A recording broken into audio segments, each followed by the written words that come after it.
Hello, and welcome to the Days of Learning podcast. My name is David Nelson, and it's good to have you joining us here on Facebook Live. And I'm joined by my co-host, Miss Yvonne Greer, owner of Why Eat Right Dietetics Services. Hello, Yvonne. Good to see you today. Oh, it's very nice to see you this morning. Just want to tell everyone I'm morning voice today. Well, If I sound a little muffled. This is the first time we're doing a morning show, and it's good to stretch ourselves at time. But I'm excited about this show. We're excited about all the shows, but we really are excited about this show. And we've got some nutrition lessons and some guests that we're going to be talking about. Yvonne, what is today's theme of our themes? Well, today's theme is back to the kitchen with grains. We're going to be looking at a variety of grains. And I just wanted to say there's at least 12 out of 23 commonly used grains that we will be reviewing. So I just want to pose the question of the day. The question of the day is, how many grains do you eat? And we have a special drawing that I want to tell people about, so that we want you to participate by thinking about how many grains that you eat and then putting those grains into the chat or posting them uh, so that we know, that you are really thinking about your own eating. So in order for you to be put into the drawing, which we will be having a drawing for a self-measuring blood pressure monitor. So we have two that we are going to be raffling off periodically throughout, but we want to make sure we get people's names put into our drawing. And so all you need to do is at least give us your name, email or a telephone number, so that we can contact you in case you are the winner. So uh, pretty much I wanted to bring up just two more things that viewers have been bringing up, which I never even thought that that was going to be an issue.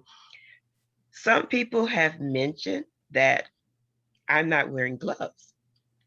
And I want to say, I'm in my kitchen. And so because we are going back to the kitchen and we are saying you go in your kitchen, you're probably not going to wear gloves either. So just keep that in mind. And I am in my kitchen. The other part that really struck me is the uh, dishwashing liquid in the background. Hmm, dishwashing liquid in your kitchen. Isn't that normally where it's at? I never thought it was an issue, but I do want to point out that I've specifically wanted people to see me washing things and making sure that they know that food safety is a continual part of what you do in the kitchen, so that you don't do cross contamination from one thing to another, cleaning down surfaces, countertops, cutting board between different things. And so I keep just soapy water available at all times, so that I can keep that going. So I just wanted to answer those questions because that was like buzzing around, and I was like, oh. So that I didn't know that was an issue, but some people may not have realized that I was actually in my kitchen. We love being in your kitchen, and I know that if you were serving other people, you would be wearing gloves, and so you take food safety very seriously. Yes. I am excited about today's show, Yvonne, because you had mentioned how many grains there are, both new and ancient grains. And when I've seen this before, I always learn something new. There are new grains that I've never even heard of, and I look forward to trying and look forward to you teaching us about what whole grains are and how they have a benefit in our diet. And our guests will be talking about that too. So with no further ado, hey, let's watch Back to the Kitchen in Yvonne's kitchen. Right. Thank you. Roll the tape, please. Good afternoon and welcome back to the kitchen. I'm Yvonne Greer, a registered dietitian and owner of Why Eat Right, Nutritional Consulting for Healthy Living. This program is being brought to you in a partnership between MCOP, Milwaukee County Organizations Promoting Prevention, the Medical College of Wisconsin, the State of Wisconsin's Chronic Disease Prevention and Health Promotion Program, through a CDC 1815 grant. The theme of today is Back to the Kitchen with Grains. We will be demonstrating a quinoa, corn, and black bean salad. But before we get started with that, let's just take a minute and go through what are whole grains. So what is a whole grain? Whole grains have three parts: the bran, the germ, and the endosperm. The bran layer is that outer shell, very high in fiber and other vitamins. The endosperm, the inner part of the grain, mostly the starch, has the higher calorie level, protein, and some vitamins and minerals. The germ layer is the seed area where new plants grow. It contains a higher level of B vitamins, some protein, minerals, but it does have the oil of the plant. When you get a whole grain, all three components are still intact. White bread made only with endosperm or the inner part has very little fiber. When you get a whole grain whole wheat, it has all of the bran still intact. It's higher in fiber and nutrients. There are many types of grains, and here are just a few.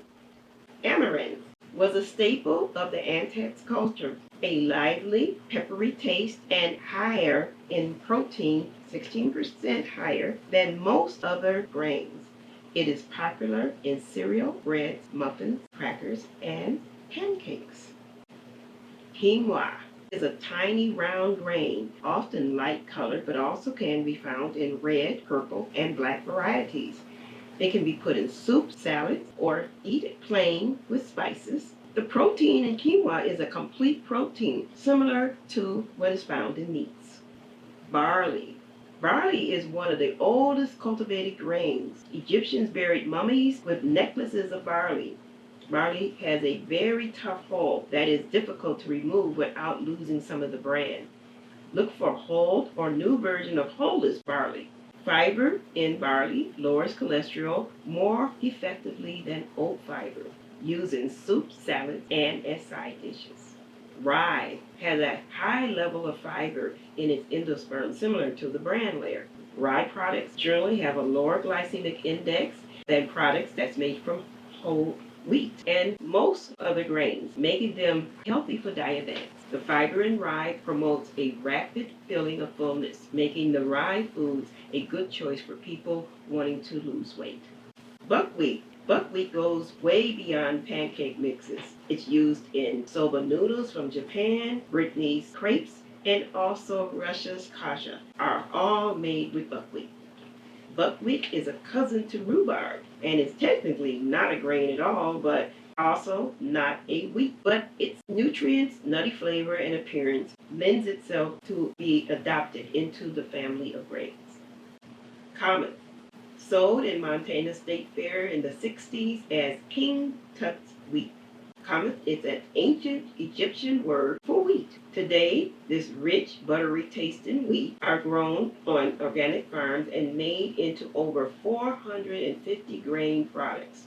Camet's grain has higher levels of protein than common wheat and more vitamin E. Brown rice.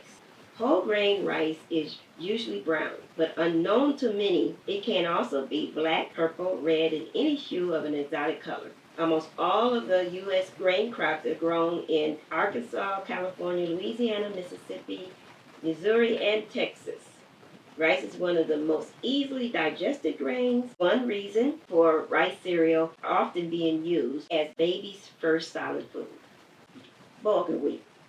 When wheat kernels are boiled, dried, cracked, then sorted by size, the result is bulgur, often referred to as the Middle Eastern pasta because it's used in so many different dishes. Bulgur is most often made from durum wheat. But in fact, almost any wheat can be made into bulgur. Because bulgur is often pre-cooked and dried, it takes only 10 minutes of boiling to be ready to eat. It is used in quick side dishes, pilafs, and vegetable salads. Bulgur has more insoluble fiber than quinoa, oats, millet, buckwheat, or corn. Corn, popcorn, my favorite. Corn cake, grit, or otherwise known as tortillas, corn muffins, all are whole grain food. Eating corn with beans creates a complete protein value for humans similar to meat. Corn grown in the U.S. is mainly used for cattle feed, to make sweeteners, gasoline, and just for eating.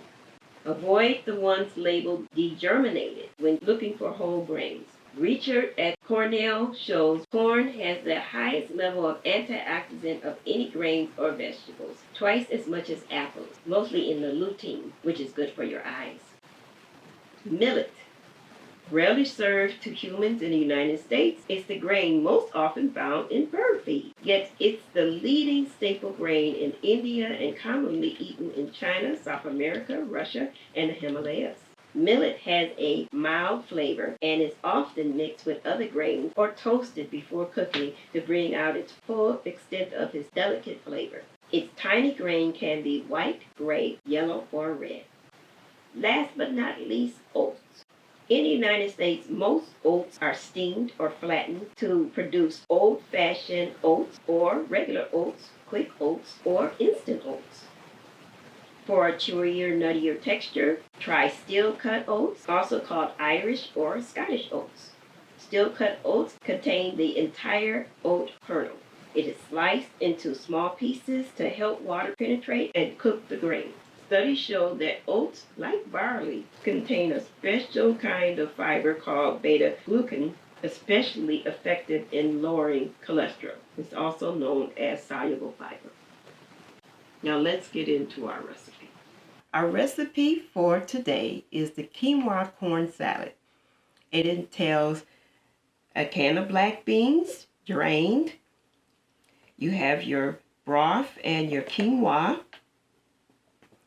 frozen corn, and a diced tomato. The dressing for it includes minced garlic that we'll be cutting up, cilantro, green onion, the lemon juice, cumin spice, and olive oil. So let's get started.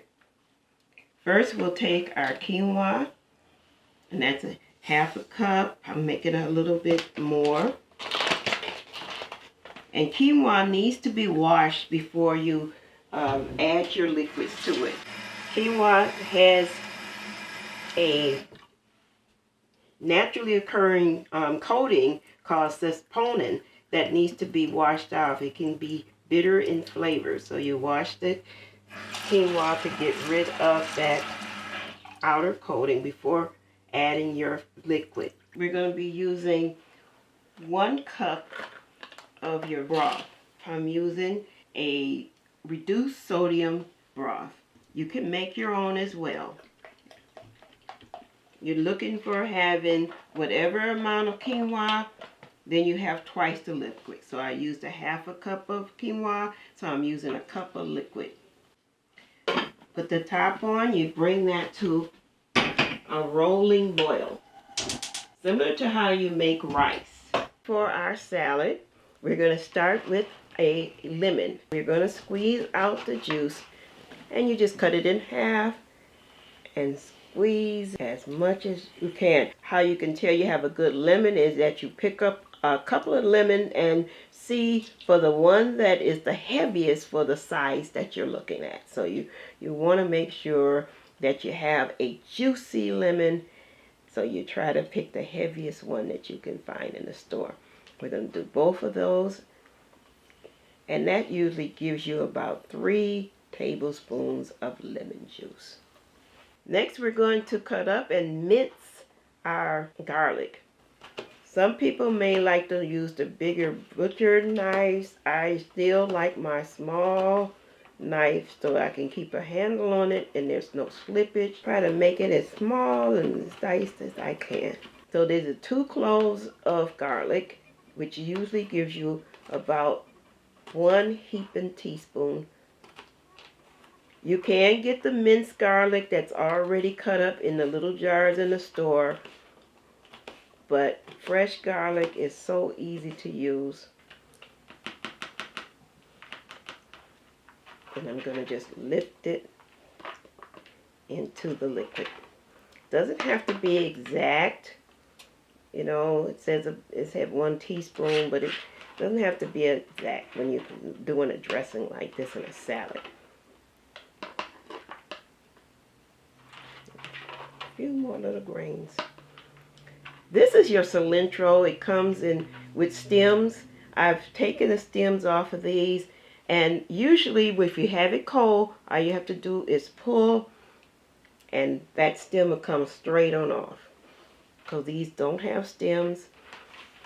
All you need to do to cut this up is make a little ball and then you just go through it like that. And now you cut it. And you may want to do that twice. Put it together again in a little ball. Let's turn it a little. And now your cilantro is cut up nicely. I just put that right into the... For my green onion, I prepared it, already washed it. I cut off the bottom ends and then have cut each slit of the stems in 2. So to make sure that all the insides are nice and clean. So how you would do this, if you would cut the bottoms in 2, all the way straight through, hold them together and just slice across.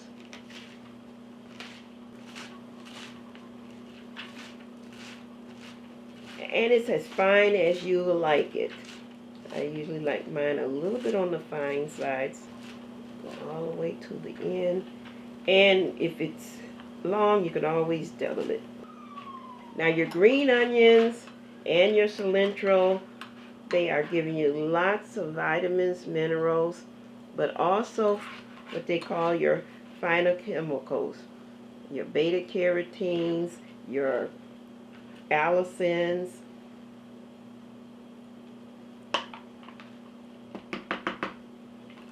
Things again that protect your tissues from oxygen, and preserving them and keeping them healthy. Some people even say antioxidant is the anti-aging nutrients in your diet. Next, we will be adding in a teaspoon of your cumin and 3 teaspoons of your olive oil.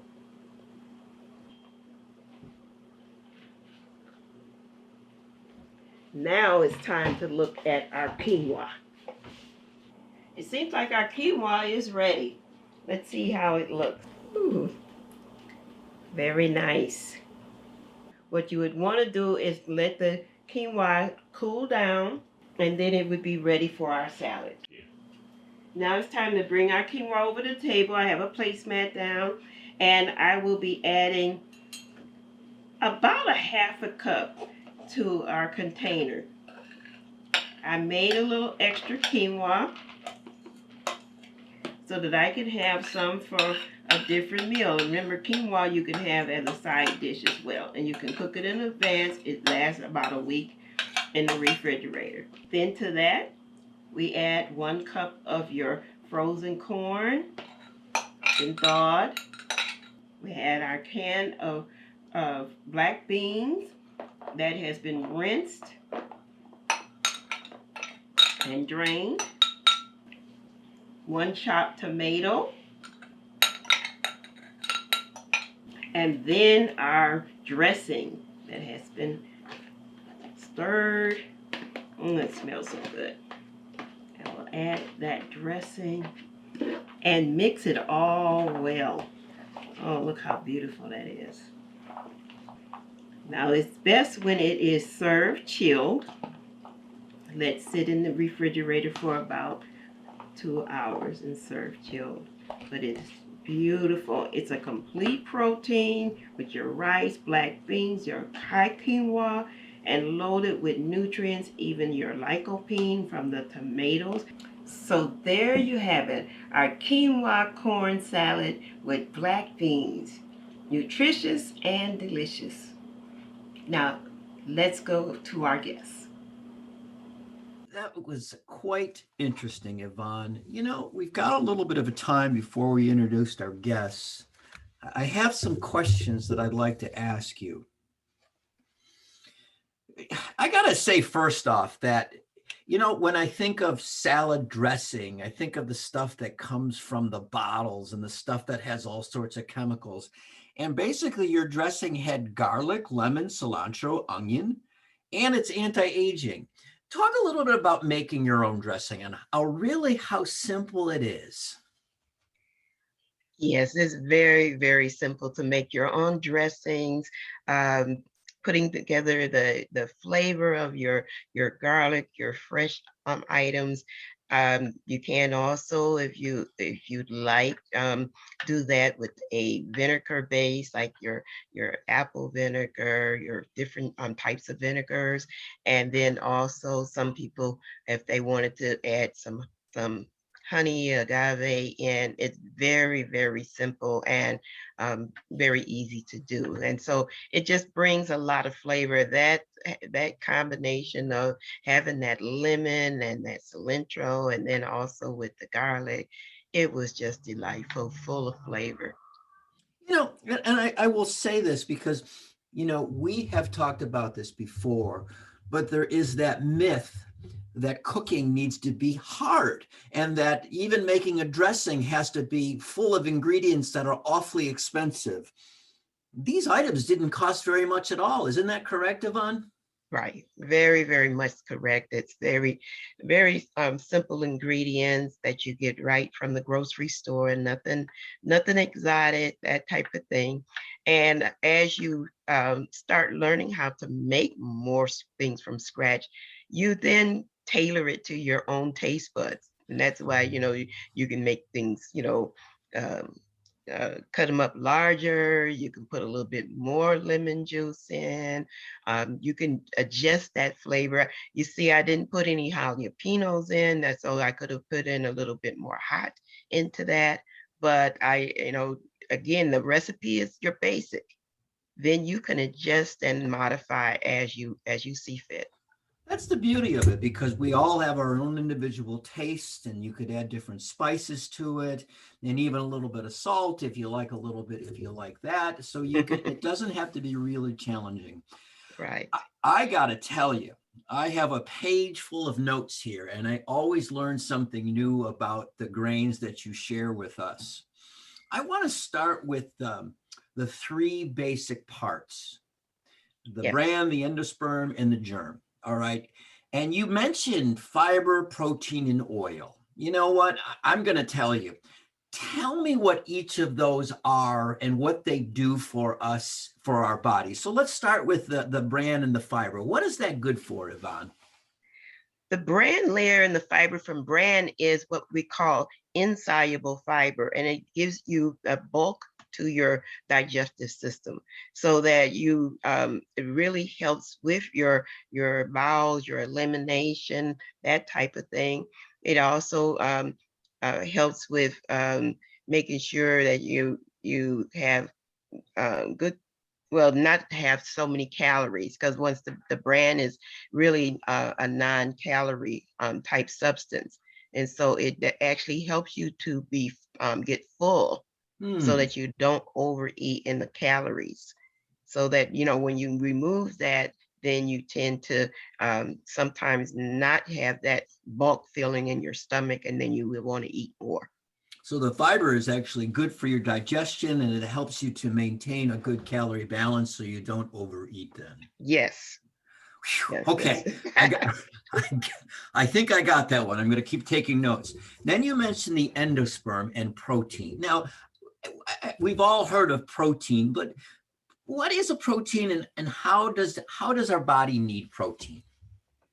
Well, your protein is like your building blocks for your muscles and your it feeds your muscle, it feeds your blood, but it has what we call a array of amino acids that what makes up protein, and some are what they call essential amino acids, meaning you have to get them from the foods that you eat.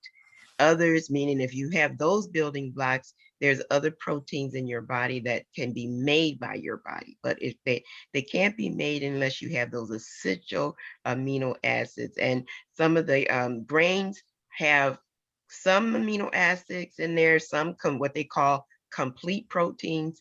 Some don't have complete proteins. And that's where when you mix the corn with the beans, it creates that array of essential amino acids that gives you that building blocks for all proteins that your body needs. So when I think of essential, I think of something that you really have to have. And this, the endosperm really provides those, as you said, the building blocks to your cells and Yes. allows you to function at its best capacity. And doesn't protein also fill you up as well? It doesn't, it does provide, add to your fullness, and it does take longer to digest than Hmm. your starch component. So you do need, you know, the array of protein. You also can get some protein from your germ layer too. So that's where the protein is. However, grains aren't always considered the highest protein level, except for you saw that your quinoa and amaranth, I have a protein level that is considered similar to meat. So quinoa is a complete protein Wow. source. So You know, you don't have to, if you eat quinoa, you don't have to have any other protein source, that's because that's amazing. going to be that give you all the amino acids that you need for building your protein. And it was so simple to make. Now let's talk about the germ. You had said that there was oils in that, and I think there's a myth out there that says that oil is bad for you, but actually we need oil. Isn't that correct? Yes, you do need oil in your diet.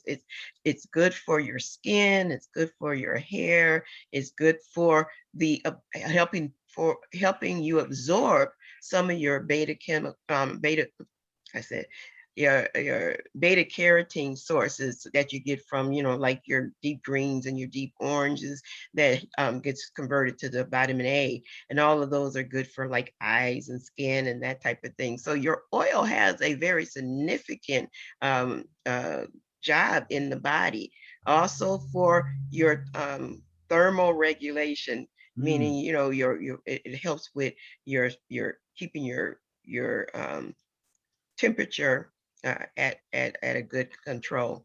And so that, yeah, definitely, you know, fat plays a great role in your body.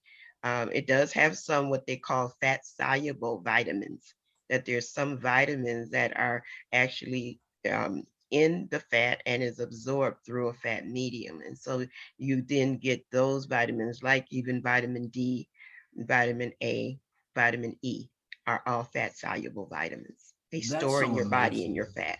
That is so amazing. Now, I do want to ask you about one grain in particular. We could spend a whole hour, but we got to get to our guests. You had Right. talked about rye, and you had talked about it being a good grain for diabetics. This show is sponsored in part by About Chronic Disease Management. Talk about rye, what this thing of glycemic index is, and why is that important for people with diabetes to understand that? Well, um, the glycemic index is one way that a person could decide which foods are going to help them regulate their blood sugar level. It's one way to do that. There's other different ways. Glycemic index is that they looked at each food and they measured how high does it make your blood sugar go. Is that Mm, compared to like regular table sugar? If you had 100 grams of your basic sugar, how does this food compare up to that in elevating your blood sugar levels? And so if you have a low glycemic index food, it doesn't raise your blood sugar as much, which, you know, as a high glycemic intake food. So looking at rye has a what you call a low glycemic index, which is more like around 50% versus, something like your white bread is like 70-75%. So that it has a much lower intake, glycemic intake. So if you ate rye bread, it's not going to raise your blood sugar level as quickly. It still has the same amount of calories though, but it just doesn't make your blood sugar level go up as quickly. That makes a difference. The only issue with the glycemic index is that not all foods with a low glycemic index is actually healthy. Mm. Things with a high level of fat has a low intake. So ice cream would have a low glycemic intake, but we wouldn't want people eating loads of ice cream. So Oh, that, and then there's another complication on how much you eat of it. It may right. be low at a small, if you're eating a small amount, but if you have what they call a big amount or a high glycemic load, now you're getting into even those low glycemic index foods can raise your blood sugar level higher than what you think. So usually it's got to be balanced in a healthy meal plan. And that's where some people say, well, low glycemic is not as much as, cracked up to be for diabetics because they still got to watch their diet and how much they have of it. But it really can balance out how fast that sugar gets to your bloodstream. And if you're exercising, it can really help you keep your blood sugar in good, normal levels. I just love talking to you about nutrition and dietetics. So we learned about fiber and protein and oil and different grains that you can eat, and even people with diabetes, because you talked about a complete protein and a complete, really good for the diet. Everybody has to watch what they eat, but you really make it accessible. And I appreciate you doing that, Yvonne. We could talk about this for days, but you know what? We've got some guests that are here with us. Should we bring the guests on? Yes, definitely. We need to bring our guests on. It's time. All right. Uh, We would like to welcome Truman McGee and Caitlin Cullen, and I'm going to introduce Truman. hello there. Funky Fresh Spring Rolls was founded by Truman McGee in 2013. Born out of a need for healthy food option for his personal training clients, his handcrafted spring rolls quickly outgrew the workouts in demand. After years of growing popularity at the Milwaukee area farmers markets and festivals, Funky Fresh Spring Rolls opened their first storefront location in the former Grand Avenue Mall in 2018. Later that year, they moved into the newly completed Sherman Phoenix, where their business continues to thrive today. Fun facts. In 2019, Funky Fresh Spring Rolls won the Shepherd Express Best of Milwaukee Best Street Vendor Food Award. Hey, and Yvonne, guess how many spring rolls they've made in that time? Gotta be a lot. They have made 500,000 and counting spring rolls. Truman McGee, welcome to the Days of Learning podcast, back to the Kitchen Takeover series. We're so glad that you can be with us today. Thank you, gang. Thank you guys for having me. I was so inspired. I pulled out some grains I have in my own Oh, wonderful. I have a little quinoa, brown rice mix. I got some regular quinoa, some regular brown rice. So thank you guys. Thank you. And Yvonne, take it away. And Caitlin Cullen is a chef and owner of the Tandem Milwaukee, a restaurant located on 18th and Fond du Lac in the north side.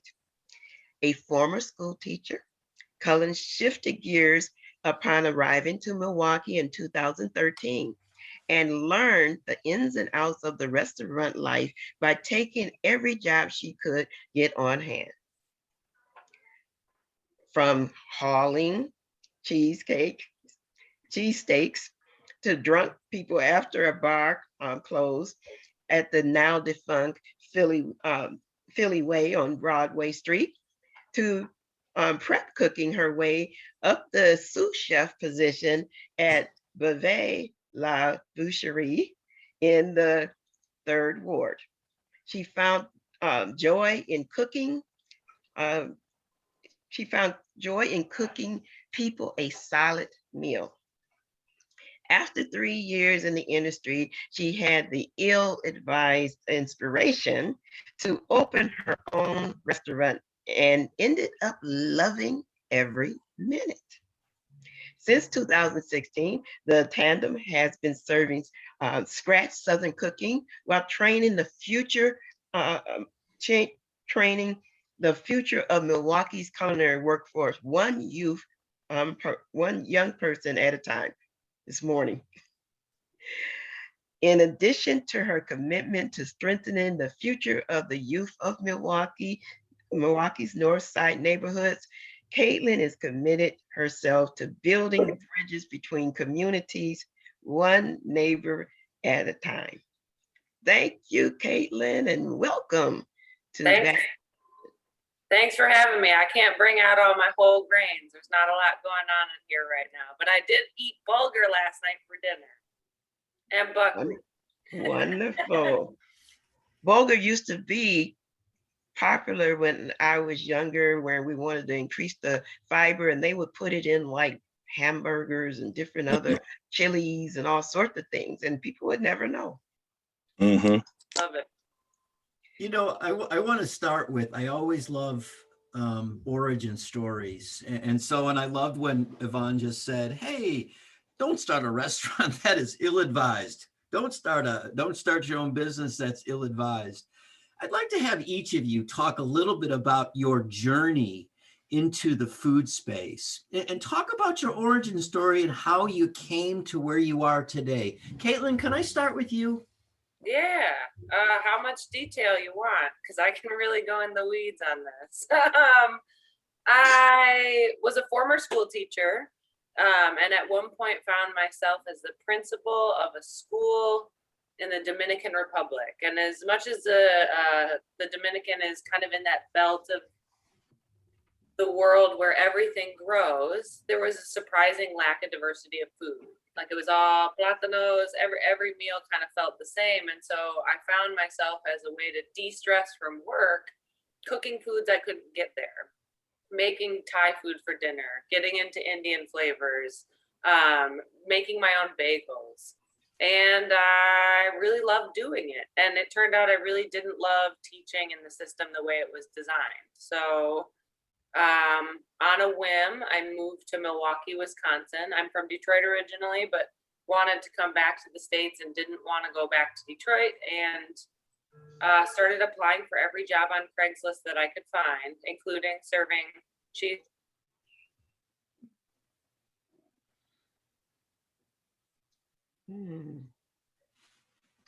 Did she froze up there for a moment. Let's see if she comes back.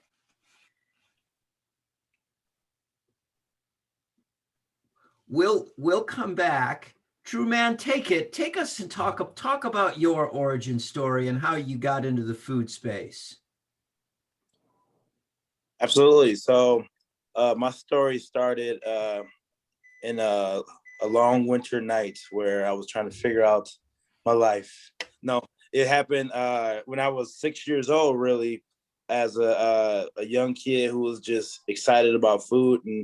And I grew up to a lot of culinary pioneers in my life, such as my father, or not my father, my mother, my uncles, my aunties, and my mother specifically. She was an educator, and in the wintertime, or excuse me, in the summertime, she would cater. So being able to see my mom cater for hundreds of people throughout the summer, and like even help her at a young age as far as carrying plates and washing dishes and everything, that inspired me to just have a passion for food. And I love the way that oops, sorry, I got disconnected. I love the way that food connected with people. And no matter what the event was, if it was a family reunion, if it was a wedding, if it was a funeral, a baby shower, like food was always that centerpiece. So for me, I was always intrigued with food just being an inanimate object in every gathering, good or bad. So what I realized was I wanted to be involved with food. So my mom used to let me cook like literally make my own versions of like our MPS meals. Like she used to let me make chicken patties from scratch, or chicken nuggets, or homemade pizzas, or scrambled eggs and omelets. And this was like at 6, 7, 8 years old. So I started cooking from there. Then in high school, I went to Milwaukee Tech, which, you know, is a trade school. So they push you into becoming getting into a trade. And at the time I was interested in welding and sheet metal, and it was cool. And it was sort of fun, but I wasn't passionate about it. I still had a passion for food.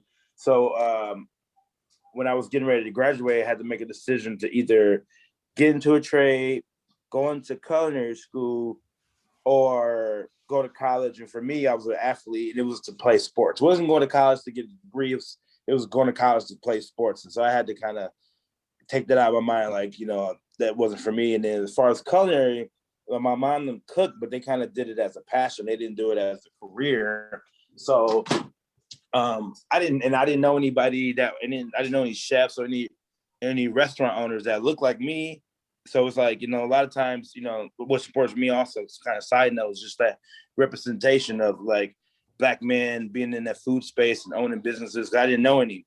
So since I didn't know anybody, or I didn't have any advice for anybody to get into like a culinary school, I went into just a trade, since I was already familiar with it. I knew people that was carpenters, plumbers, electricians. So I got into the trade. So I did that for 10 years.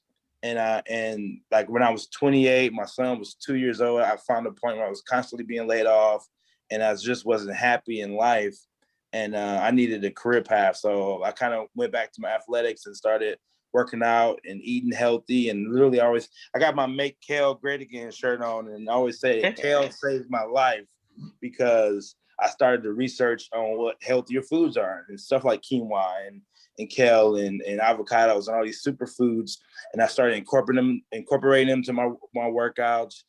I just decided that, you know what, maybe I should get into personal training. I had a lifestyle change, and I had fun doing it. So from there, from the personal training, started making healthier foods for my clients. And from there, my clients was like, you know what, I don't want to do 100 burpees anymore, but I do love your food. So I just kind of like let the universe guide the way, and kept going with the food path. And that turned into a sweet potato and a black bean spring roll, which then it turned into, like I said, over 500,000 rolls sold since 2015. So that's kind of how Funky Fresh Journeys happened. Wonderful. Yvonne, talk a little bit about, I hear this idea Well, I think we have Caitlin back? Yep, Caitlin's back. Yeah, I don't know what happened. I will say that the sweet potato black bean is definitely my favorite roll.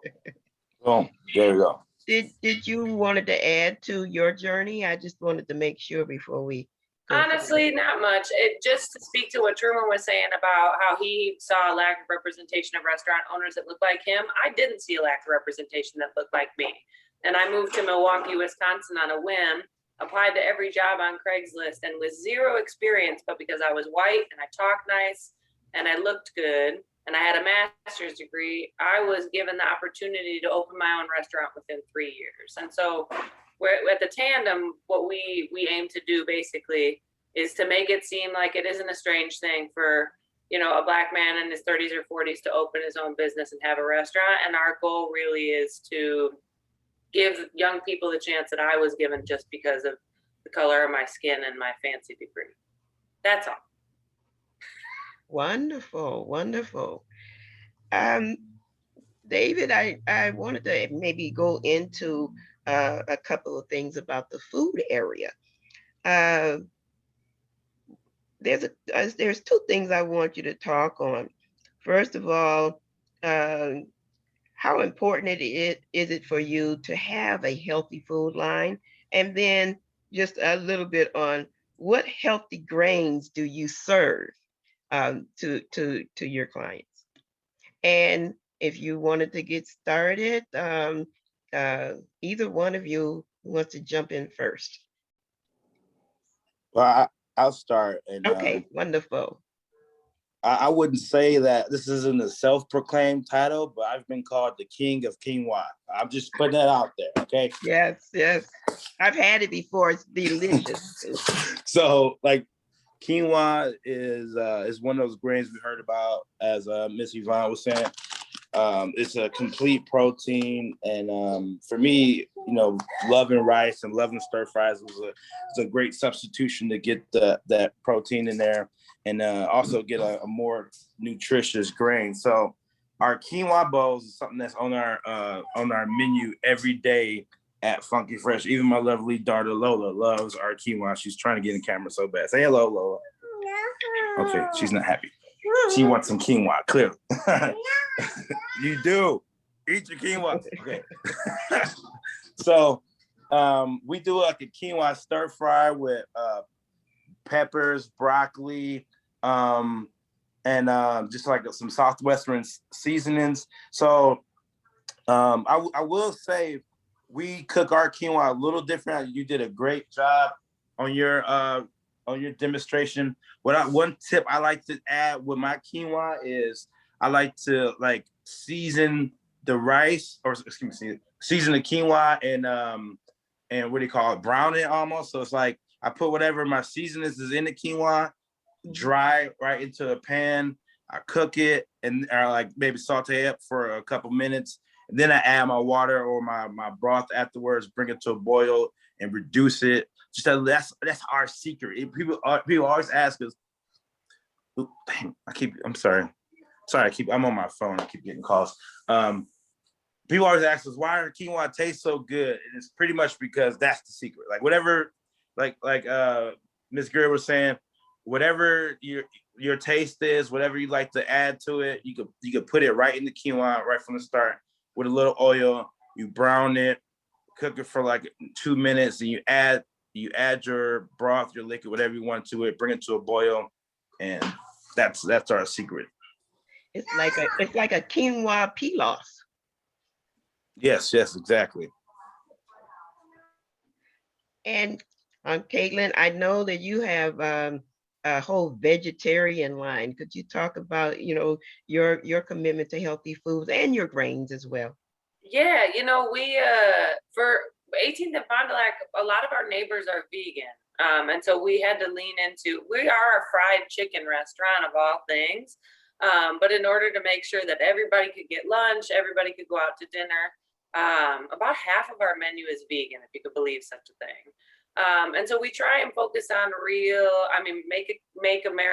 make kale great again. Like that's how we put kale in everything. Kale's in every soup that's sitting near you. Kale is one of the bases for most of our salads. We actually don't offer traditional lettuces as often. And we do always have a quinoa salad, which is kind of like a Mediterranean style. So quinoa is something I think people can easily identify. For example, like I said last night, I had bulgur and buckwheat for dinner. I love buckwheat, but if you put buckwheat on a menu, people might look at you like you have 3 heads. And so quinoa is something that folks are at least used to seeing on a menu. And we like to put ours with, again, like you did, as opposed to a juice, we did a red wine vinegar, a little bit of lemon juice, olive oil, and then some feta cheese in there. Because if I'm going to be healthy, I want at least a little bit of cheese on top of it.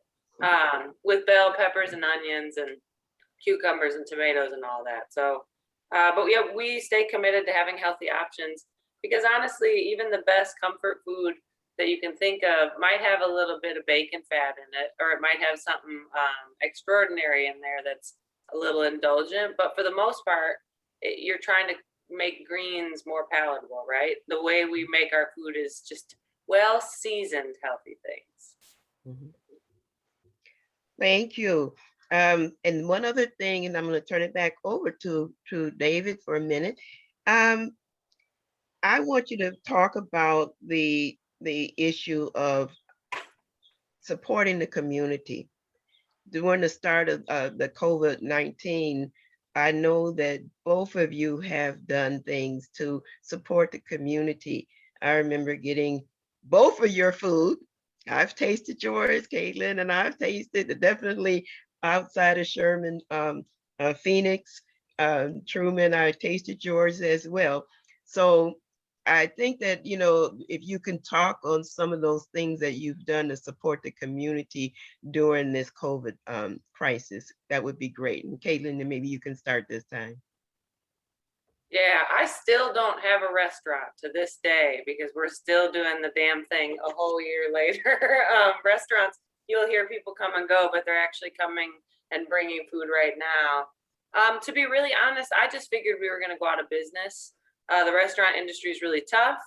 And so when we were getting to a point where we had to adjust and make, I don't know, our menu much smaller, we figured why not just make all this extra food that's not going to make it onto the final menu and give it away to our neighbors. I had just laid off 80% of my staff, a lot of them young parents themselves. And I just really wanted to offer some support as best I could. And so we just started cooking up everything we had and handing it out. And honestly, after 2 days of doing that, where that was a much bigger need than selling food, and people were really just buying our food to support our free meals, we started running on donations, and we've been doing that nonstop for over, well, not only donations. On the 20th, we'll mark 1 year where we haven't sold a single thing, and we've just been feeding folks. And at this point now, we're in a delivery format. So winter got pretty cold, and we wanted to make sure folks were able to access food without having to stand in line in a Wisconsin winter in January. And so every day now, Tuesday through Saturday, we send out a fleet of 3 cars, and they are delivering food to about 3,000 people a week in every zip code in Milwaukee, except for 53201. I've had your meal, and it's delicious too, I have to say, and it's very helpful. So I'm glad. thank you for that service that you are doing for our community. And Truman, I remember a shrimp and quinoa and something else that you were giving away, free meals out in front of Sherman Perks. Could you tell us about some of the things you're doing for the community? Yes. Well, I would just say this. Caitlin would never say this, but I'm going to say it for her. Caitlin literally helped save the restaurant community. Like when I say literally, I mean every word of it. Like including Funky Fresh, like what she did from being just giving out her inventory to this. Like I'm like literally tearing up thinking about like just that last year. Like without Don't do that. Caitlin like helped save so many restaurants, including Funky Fresh, including all your favorite. I'm not even just talking about smaller restaurants. I'm talking about the fancy dine-in, $100 plate restaurants. Like everybody, like Caitlin was able to help. Like Caitlin deserves a bronze statue. I said it last year. I said it to her. Tell us more about what that was, though. Tell us what she did, because we don't know. So what happened was, Caitlin, do you mind me talking about this? Is this cool? All right. So what happened was she had such a demand. She was getting so many donations. She had such a demand for like making these meals from these donations that she pretty much subcontracted all these other restaurants to help create meals. So for example, she would give me 50 different bowls and say, all right, if you could just make a meal if you can make 50 of these meals, we could pay you anywhere from, I think it was like $10 a bowl or whatever. So we can make additional $500 per week just by making these meals that for Caitlin. I think like, honestly, some businesses might have just kept that to themselves, hired more people and kept it all in the house. But instead, she helped, dozens. I don't know what the number is. 56. 56. Wonderful. Just imagine 56 extra restaurants making anywhere from $500 to $1,000 a week extra during a pandemic where no one was able to come sit down. Like that's incredible. And I think Caitlin deserves a bronze statue. If you don't get it, I'm getting my own bronze myself. I should have just kept the $1.5 million. I'd be rich. I'd own this building outright, but it just didn't feel right. Yeah. So Caitlin, she looked out and she helped support it. She was a catalyst for Milwaukee food restaurants during that time last year when I think more than ever people needed it. So I just wanted to shout out Caitlin on that. Love you and keep it going. So as far as Fred, It's interesting. A year ago, yesterday was the day where we like first closed our restaurant. We had like no thoughts of what would happen. And honestly, I stayed home that day and I cried.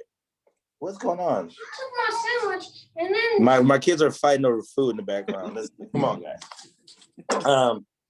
I honestly, I stayed home that day and I didn't know what was going to happen with our restaurant. I didn't know what's going to happen in the world. And this big 290-pound man just cried like a baby. But at the same time, I figured things out that I needed to, like, we had all this inventory still. We had all these frozen rolls. So, Lola, baby, please. Truman, can you please take her, please. I'm sorry, guys. So we had all these frozen rolls left over. So I figured, like, well, people are going to be at home anyway. Let me just deliver our frozen rolls directly to people. And me and my son, so today would be a year ago where we started. We took all of our inventory. I took plastic bags, markers, plastic gloves, and we went on Facebook Live and we said, hey, we got frozen rolls. Anybody like some? Let me know your address. And we did that for like 6 hours, sold all of our inventory. And I realized, like, man, people are going to be home. Why not just sell them frozen rolls? Whatever. People can't come to Sherman Phoenix. So we started with a plastic bag. That transitioned to a takeout box. And then that transitioned to what we have here is our Funky Fresh frozen pack. And we did that all throughout the summer at farmers markets, throughout the winter. And that transitioned to us getting our product into Outpost stores and possibly some Syndex, or not possibly, but Syndex stores and some more stuff. So the pandemic had caused us to innovate our product, and actually we beat our sales from 2020. Sales were more than 2019 thanks to the frozen rolls. But some of the other things we've been doing is we've been doing just giveaways. We did this thing just to support Black women in August, like after the Breonna Taylor incident. I realized that, or not realized, but it's just like apparent is how sometimes mistreated, Black women can be. And we wanted to make them feel special. And we gave away just all free food to the Black women in the community who's been so supportive, so strong during all these tough times, and just doing this whole uprising and just being leaders for us. And just want to continue to give back. We still do Funky Fresh Math Night, where it was turned virtual now, where we do math tutoring for the community and just do math games. There's more math games, and just showing people there's different ways to enjoy math. I know Kaylin would tell you, as a restaurant owner, we're dealing with math constantly on the everyday basis. And even more relative, Ms. Greer, I've been working on my nutritionals. So it's like, figuring out the grams and proteins and carbs and, trying to do all that math related to the nutritional values for our frozen products has been quite fun recently. Well, I knew that both of you have been out there in the community. This is just, making me so happy, as far as, just the idea that we have, such people in our community.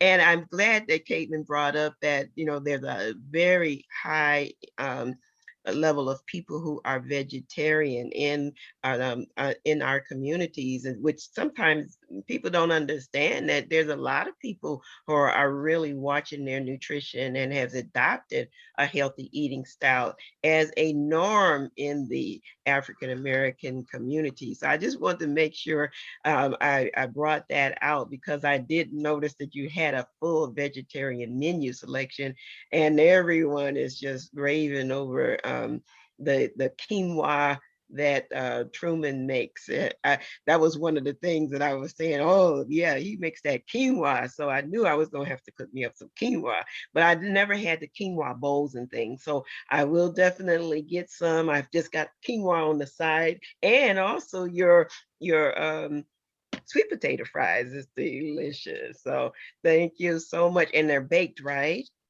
Yeah, baked, never deep fried. I don't even own a deep fryer, so we try to keep the healthier cooking techniques along as well too. Yeah. Well, David, you've got a couple of things to add? I want to ask, I'm going to start with you, Yvonne, I heard before, because you talked about earlier and about making your own salad dressing, you got to experiment. And Caitlin and Truman talked about this experimentation. But you give a lot to the community. Can you talk a little bit about, and I will have all the guests talk about this idea of collaboration and support around food and the community? How does this happen, Yvonne? You've been around for a long time, and I say that as a compliment, but we always seem to think about this idea of food as a way to collaborate. What do you make of that? Well, you have to know that, I say food, the context of food goes in so many different directions. You've got food as comfort, you have food as joy, you have food as social, and then also you have food as health. And I tried to combine all of them together so that the healthy food is the comfort food, is food given with love, and that I have taken my recipes to different agencies. So collaborating with the churches in the city, and Mm. many of the churches have been through my food demos and food activities, and they see me coming and they know I make healthy food, and they help them change their menus up. And so this idea of being in collaboration with the community, wherein they say when they want to hear more and learn more, they know who to call. And I've always felt that that was a mission of mine, to be there to help our community to eat healthier and live long and productive lives. That's kind of like my mission. And so that mission, when we start looking at all different agencies, from the very young to the seniors, everyone needs to eat healthy. And so because of that mission, I am actually outreaching and partnering with all different groups, agencies, but the whole goal is to make the community member, the client, the individual, the center of that mission, and to help them in their health journey. So that carries and it resonates, and it's a trusting relationship that is built. I love that, the idea of comfort and love. Caitlin, what do you make of what Yvonne is saying there as it relates to what you do? Just in connecting communities, or I don't know. I think she said what we all are thinking, which is finding ways to, I don't know, positively impact I'm a white lady at 18th and Fond du Lac. So every now and then I do feel like a fish out of water, but it's not just about providing jobs for us. It's about providing proper nutrition. It's about providing avenues for success. It's about providing, I don't know, food does so much as a connector outside of just nourishing our bodies, right? Mm-hmm. In this restaurant, I can have a young man who works in the kitchen be able to talk to a Milwaukee city judge about a case he's facing, or things like. It's about being able to make the connective tissue that food brings together in all communities. It's the great unifier, right? Absolutely. Truman, talk a little bit about what Caitlin and Yvonne are talking about, and you really live that idea of community, and how your restaurant helps to support bringing the community together. Yeah, I don't see. I'm speak from just my point of view. My business is more than just, all right, I'm gonna take your money, I'm gonna give you some food, and we go our separate ways. It is about bringing joy from eating, taste your food. It is about connecting, meeting people. It is about creating, about teaching, and sharing love and sharing passion through food. So it's what everybody has said for me personally, and we kind of put that into our mission statement. Just the idea that we're able to serve healthier foods and I could train my employees on on entrepreneurship.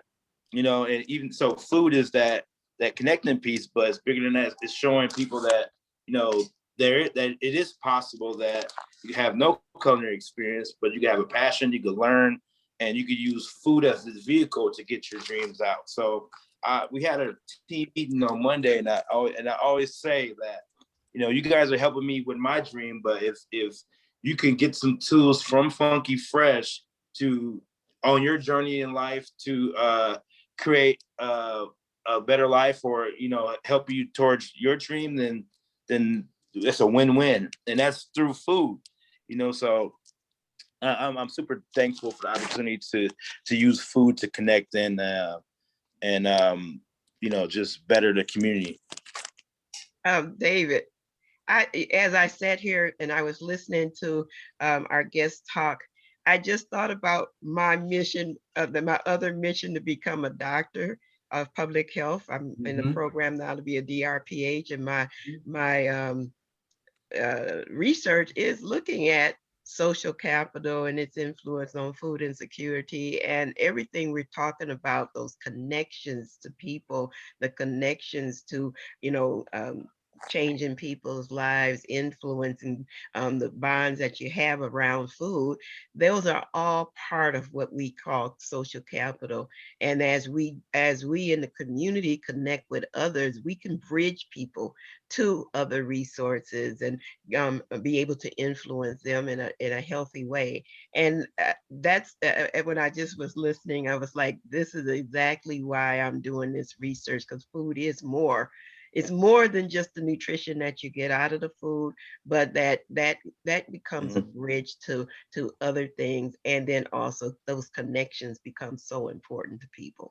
It's that idea of connective tissue and the way of food running through all things. And we talked about the idea of celebration, and we talked about the idea of, you know, when we have a sorrowful event like a funeral, that we still have food, and we have this way of thinking about it and even to think about the social capital as it goes for people who don't have enough food, and how we can support the community to utilize that capital to make sure that people are not lost and left behind. I think it is that idea of what does it mean, and it is that, I think Truman said it was a vehicle. Food is a vehicle for skill building, and food is a vehicle for building community. You know, Caitlin, you mentioned about a year ago, you guys started this journey. What do you see for the future? Let's talk about the future for Tandem and your restaurant. Oh gosh, that's a hard question. I have gotten used to, I don't know, people keep asking when we're going to reopen, and I'm like, September 2020. So I really don't know what the future holds, because that's really what I thought in July.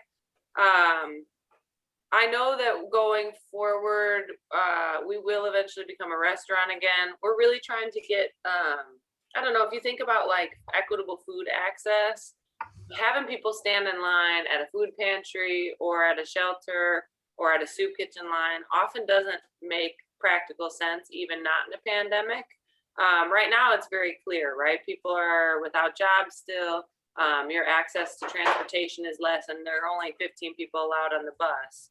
But truly, there should be a way that people are able to access food assistance through a delivery mechanism. And we're doing a lot of the legwork of figuring that out. So right now, we'll be doing that through the end of April, hopefully through the end of June, if we can get extension of funding for it, just so that next time somebody needs help with a meal box or a food box, maybe, you know, a year from now, they won't have to, even if they're getting this resource at the city or the county, they won't have to find a way to get to someplace when they already are in such a state that they're trying to figure out how to eat, right?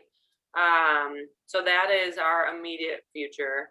And then going back to being a restaurant, we haven't been one for so long that I have to buy all new stuff. We got nothing left in here. I drank everything in the first 6 months. There's no food left. But practically, I want to make sure that we are always fulfilling this need now, right? Not on a massive scale, but we have neighbors that, you know, 2 years ago didn't mess with us at all because they didn't know who we were. They thought we were some bougie thing coming in the neighborhood, disrupted the peace. And now they're neighbors that we've been interacting with on a face-to-face basis for an entire year. So I want to make sure that even though my prices might be a little high, that neighbor can always access what we have going on here. And so we are going to have a sliding scale menu. So basically folks can come in, grab, a little tab off the door and have a free meal, but have it with a different kind of dignity than the soup kitchen might offer. Because eventually we're not going to be, a meal supply. We're going to be a restaurant again. So I want folks to be able to sit down and eat here. And then without rambling too much, when I laid off 3/4 of my staff, I was looking at a lot of young people, but a couple grown adults who had no safety net to fall back on, myself included, right? I own this restaurant, and the only reason I wasn't panicking was because I had a bunch of tissue in the bathroom and I had some food in the basement and I was going to be okay. But had I not had this building, I would have been standing in my own food assistance line. And so we're hitting a $15 minimum wage, and I don't give a damn if it puts us out of business. If it does, we'll stop being here. But we're going to focus more on jobs for grown folks. So we'll still have some young people here, but now we're going to be hiring young people who worked here 4 years ago when we first opened, who are now have worked at Buckley's, have worked at Bavette, have worked at Charlie's, have worked at Company Brewing, have kind of cut their teeth in other places. And we're going to offer living wages for adults. Thank you. And so that's our goal. And if we can't do it, then we won't be a restaurant anymore.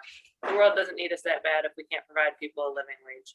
We love your commitment, and I will on from my end appreciate your enthusiasm and your calmness, because it is a trying time for you as a business owner. Truman, talk about the future. What do you envision as we come, hopefully at some point in the near future, come out of this COVID thing and this pandemic? Yep. So the future for Funky Fresh looks like we're pretty much going all in on the frozen side. Our restaurant still will stay open, but we're definitely going to get into more grocery stores. And I think too, like people being able to use their EBT to get Funky Fresh for me is a great appeal. So being able to get in the stores, be more accessible to a lot more people, and just getting people cooking at home. As far as grains, we are working on getting our quinoa into the grocery store. So I'm super excited about it. Okay, baby. So we're looking at a manufacturing facility to mass produce our rolls in-house, and then just keep offering amazing food at Sherman Phoenix, and possibly in the future some smaller Funky Fresh Subway size locations that you could put anywhere, perhaps in at Frederick Hospital, Medical College, somewhere like that would be cool. But Yeah, that's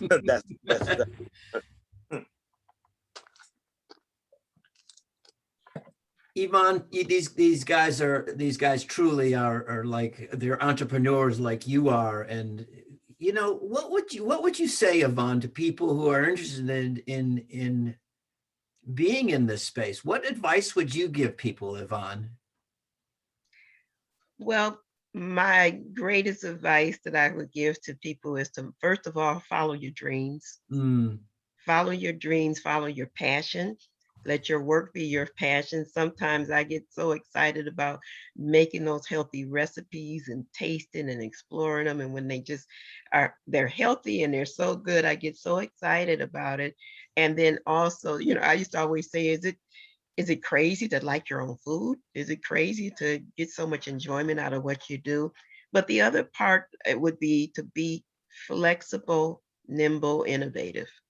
Because I've had to change so many times the types of things that I do, and I do a variety of different things. But I was surprised at how much I've been working throughout the COVID, transitioning to Zoom and doing the online versions that I never thought I would be doing. And so that flexibility and the innovation, but also making sure it's still following your dreams.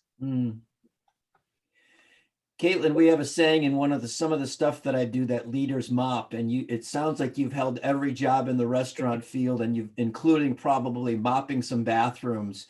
What advice do you give? What advice do you give our listeners?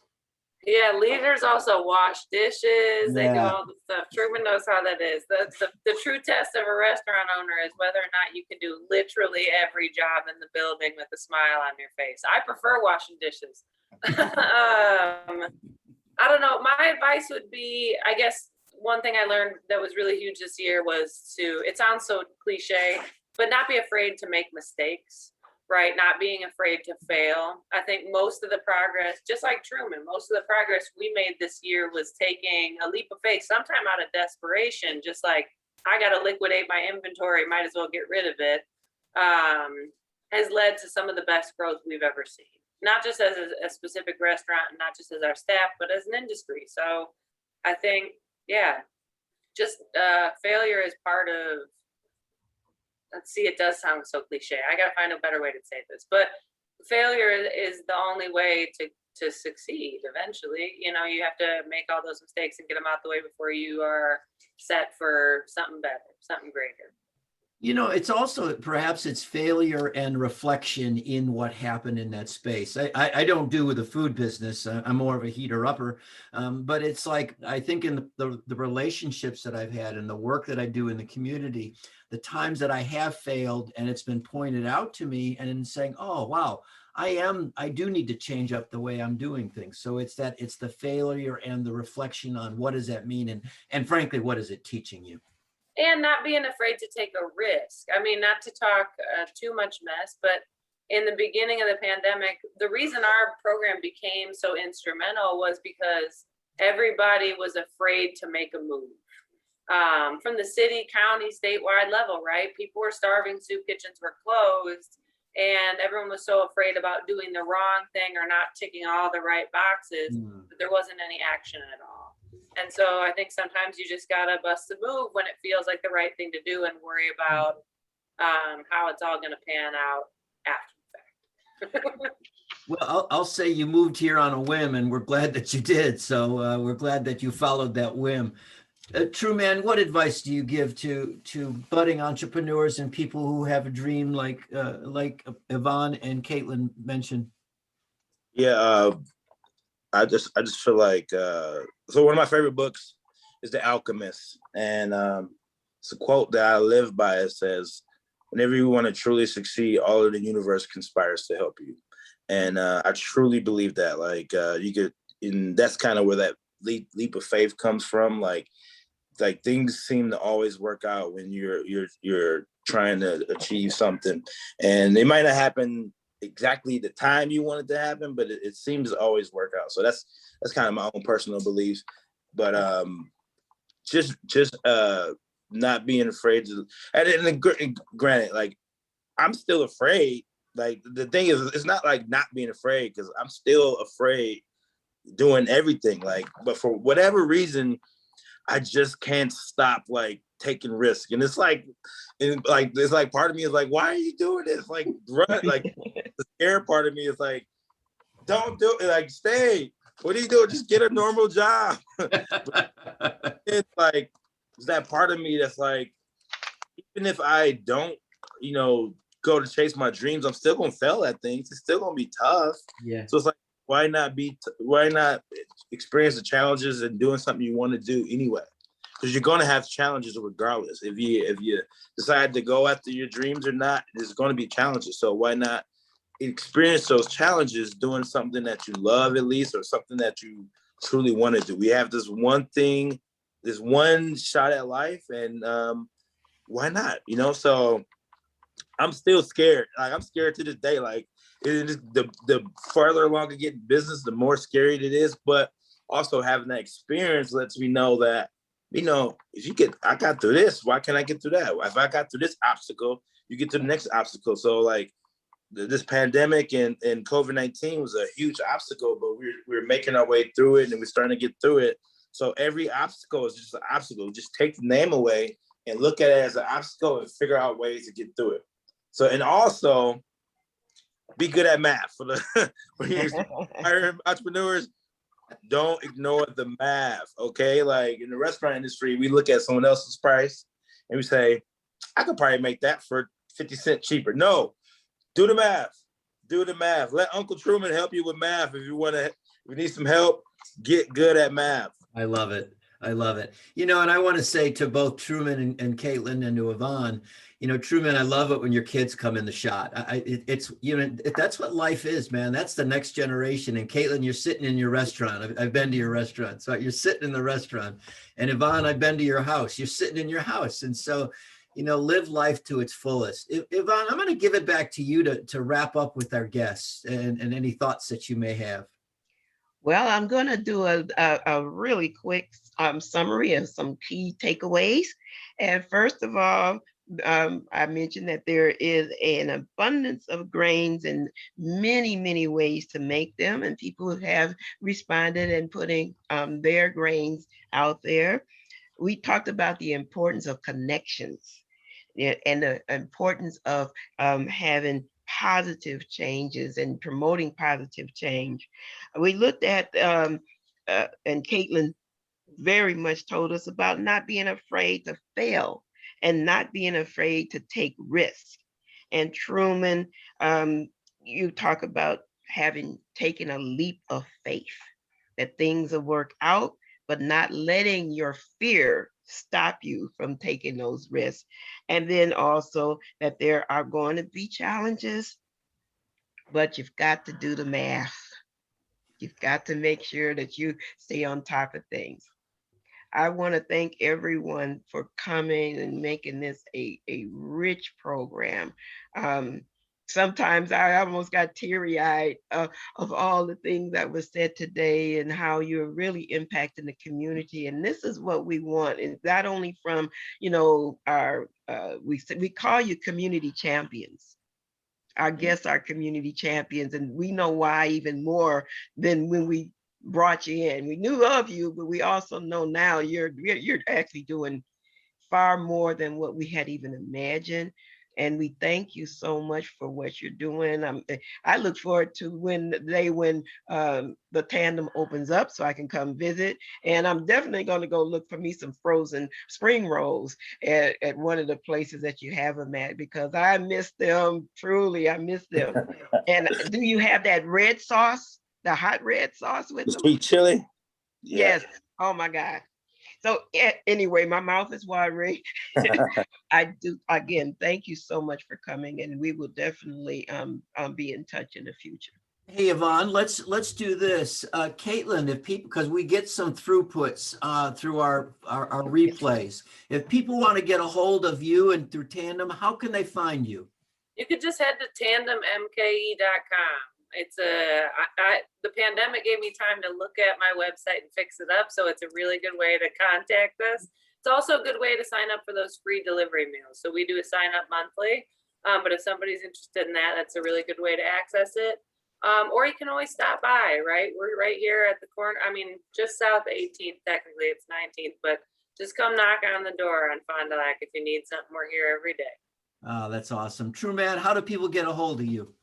Yep. So you can find us on all of our social media at Funky Fresh Spring Rolls. You go to our new website as well. Kayla, I'm right with you. Got our website. Look, this is our big year, True. This is you and me. So our new website is funkyfreshspringrolls.com. We're at the Sherman Phoenix Tuesday through Saturday from 11 to 6 from Tuesday to Friday, and then 10 to 6 on Saturdays. You can order our spring rolls online from our funkyfreshspringrolls.com. You get them shipped to you if you're out of town. We ship currently to 39 states, almost most of the country, and you can find us at Outpost currently and at Syndex in the near future. Let's get you into all 50 states, because you heard it from these two. Do the math, and then let's get to all 50 states. I want to thank our guests, and you know what? We've had this Back to the Kitchen series, and you know what? The fun is going to continue, because on March 31st at 2:30, our next episode of Back to the Kitchen with Protein, and our guests will include Venus Williams from Alice's Garden, Zakaya Courtney, and Joya Courtney of Vegan Soul and Cooking with Joya. I can't wait for the Protein Show, Yvonne. We just have this great guest. This is Days of Learning podcast. I am David Nelson, and my co-host is Yvonne Greer from Why Eat Right, nutritional consultant for healthy living. and we will see you next time on the Days of Learning podcast. Bye now. Bye, everyone. Bye, guys. Thank you. Great program.